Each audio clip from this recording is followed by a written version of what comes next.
Unified 911, anong matutulong namin sa'yo? Anya ti maitulong mi ken ka po. Anong may tatabang ko sa Unsay imo? akong ikatabang nimo? Ngini makadabang namisal ka no. Sa anumang wika o dialekto, may tulong na darating sa iyo.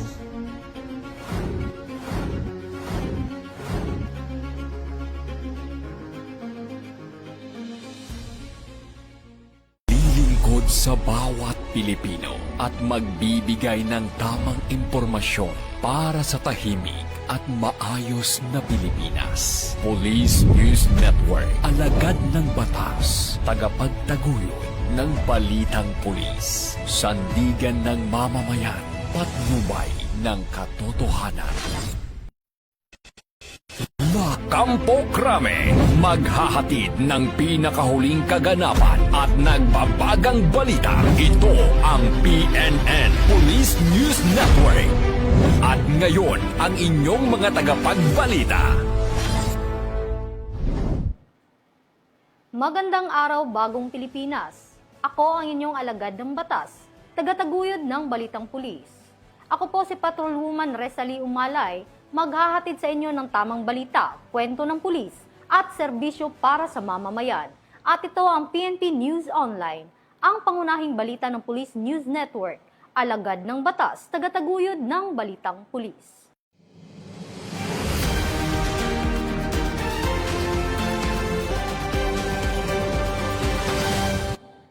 Narito ang mga balitang hatid ng ating PNN correspondents mula sa iba't ibang panig ng bansa.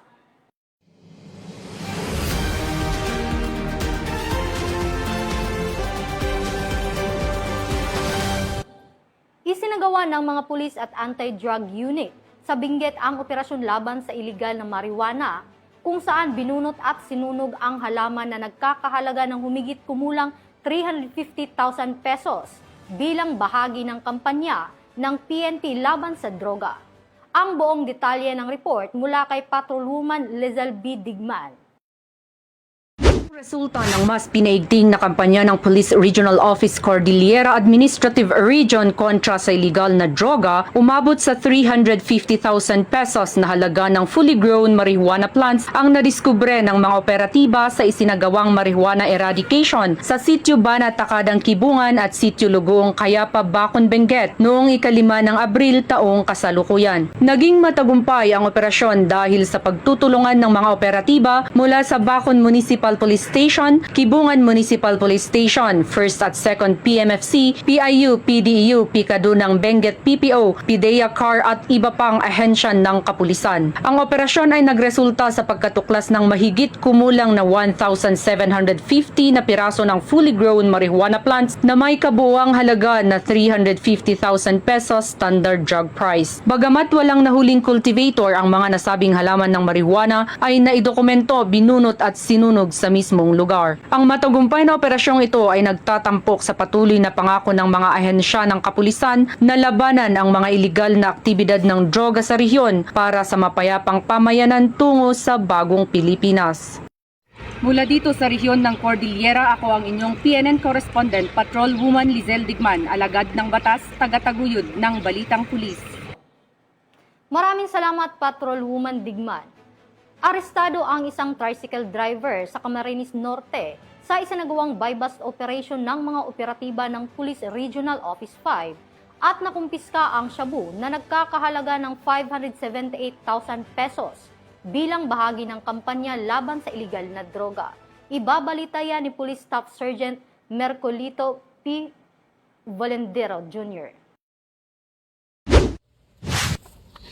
Arestado ang isang tricycle driver sa isagawang buy-bust operasyon ng operatiba ng Pro5 sa Camarines Norte laban sa iligal na droga.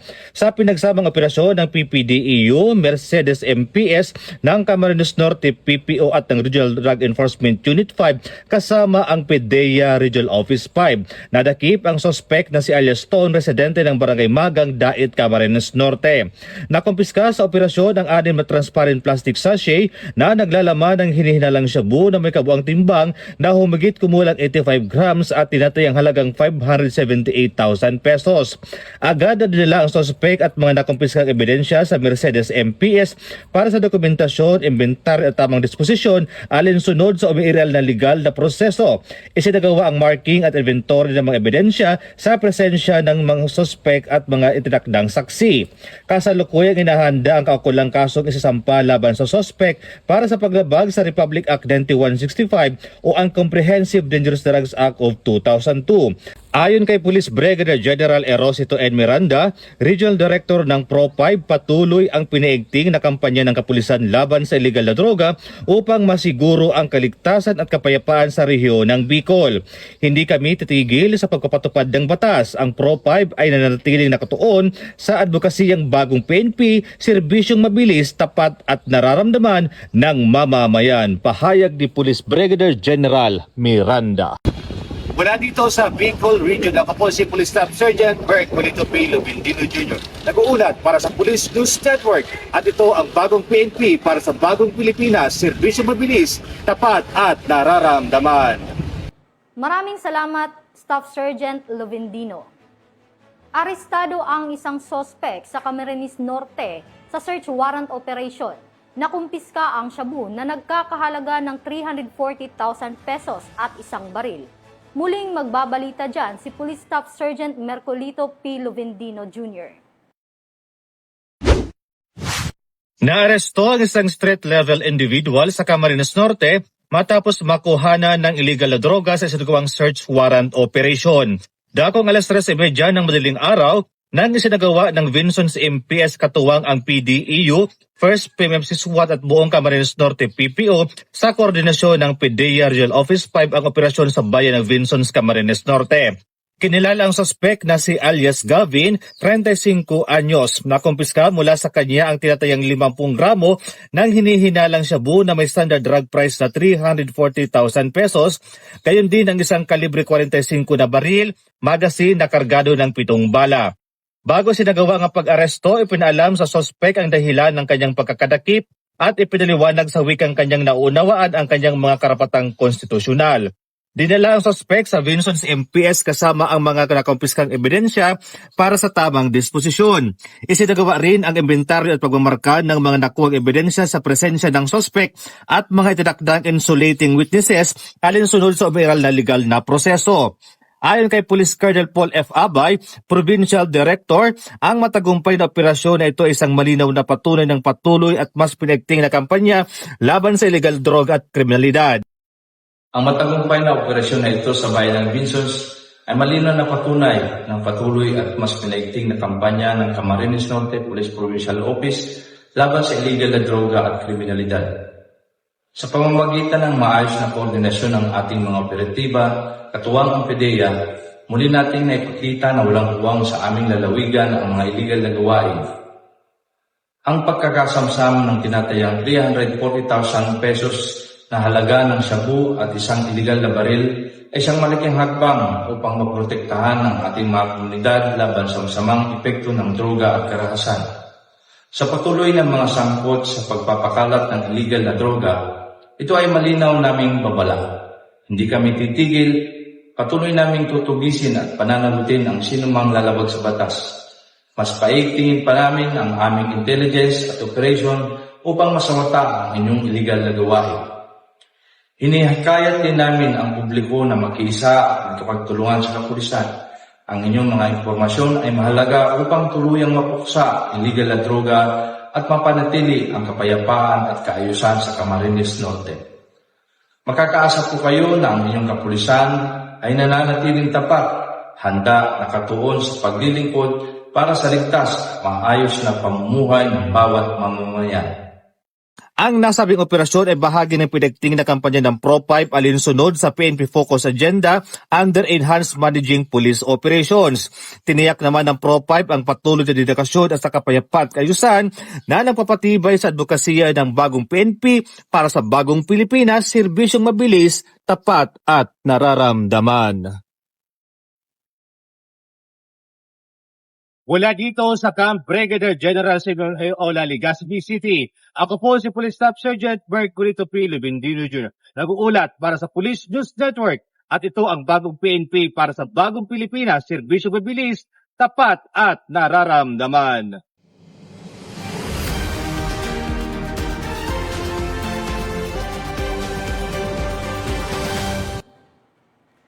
Nadiskubre ng mga otoridad ang isang fuel tanker na naglalaman ng tinatayang 20,000 litro ng gasolina sa loob ng isang residential area sa Quezon City na agad nagdulot ng pangamba sa kaligtasan ng mga residente sa nasabing lugar. Yan ang balita ni Patrolman Edwin Baris. Libre ng mga otoridad ang isang 20,000 litro na fuel tanker matapos umunong maglipat ng gasolina sa isang residential area sa Barangay Sacred Heart, Quezon City.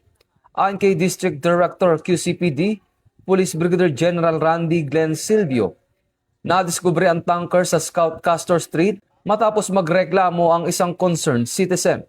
Rumesponde ang pulisya kasama ang mga opisyal ng barangay at Bureau of Fire Protection. Paliwanag ng isang staff ng may-ari, gagamitin umano ang gasolina para sa konsumo ng kanilang opisina. Gayunman nabahala ang mga residente dahil sa laki ng tanker at panganib nito sa isang residential area na nangangailangan ng kaukulang permit. Inatasan ng pulisya na huwag galawin ang tanker hanggat hindi nakapagsumiti ang may-ari ng kompletong dokumento na nagpapatunay na pagsunod sa VFP standards. Ito ang bagong PNP para sa bagong Pilipinas. Serbisyong mabilis, tapat at nararamdaman.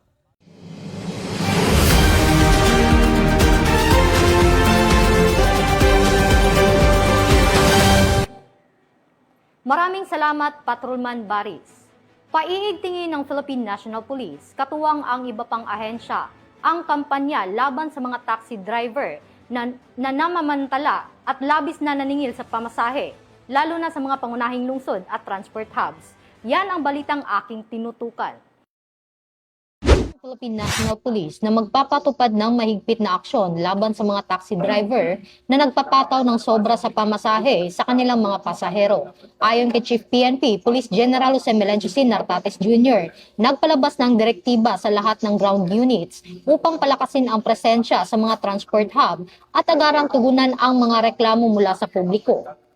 Ang hakbang na ito ay bahagi ng mas malawak na programa ng PNP na ligtas at maaasahang transportasyon upang maiwasan ang abuso sa pamasahe at mapanatili ang tiwala ng publiko sa pampublikong transportasyon. Ito ang bagong PNP para sa bagong Pilipinas, serbisyong mabilis, tapat at nararamdaman.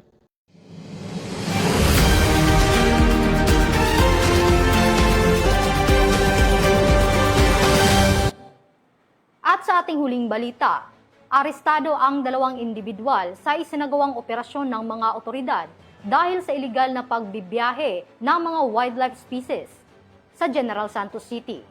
Ibabalita yan ni Patrolman Edwin Baris. Ang 2 individual sa isang checkpoint sa Barangay Tumbler, General Santos City matapos mahuling umano'y nagtatransport ng iba't ibang wildlife species nang walang kaukulang permit. Ayon sa DNR, nagsagawa ng operasyon ng mga otoridad matapos makatanggap ng impormasyon hinggil sa iligal na aktibidad. Nasabat ang isang minivan na may kargang mga improvised cage na naglalaman ng iba't ibang species ng wildlife. Kabilang sa mga nasagip ang 5 Moluccan kakatu, 6 may yellow-crested kakatu, 4 na Bornean white-birded gibbon at 2 berkat. Gayunman, natagpo ang patay ang isang Moluccan kakatu at isang Victoria Crown pigeon na nagpapakita ng panganib sa iligal na transportasyon ng wildlife.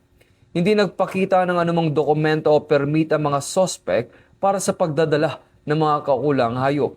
Inilipat na sa pangangalaga ng Senro ang mga nasagip na hayop habang inahanda na ang pagsampa ng kaso laban sa mga naarestong individual.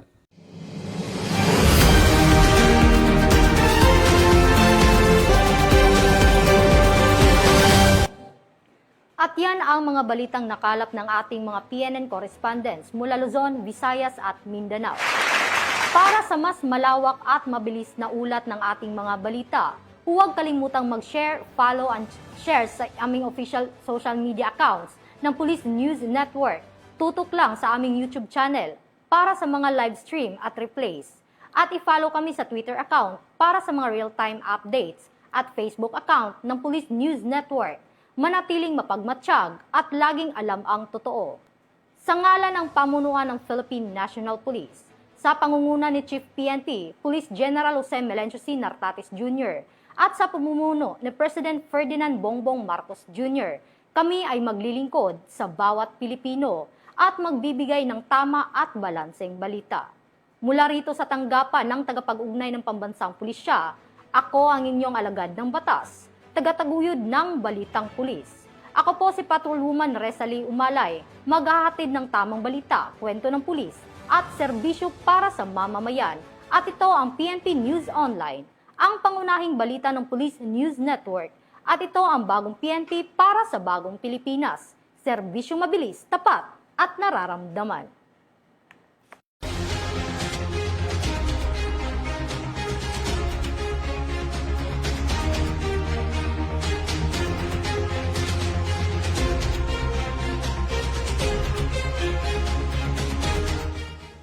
Police News Network, alagad ng batas, tagapagtaguyod ng balitang pulis.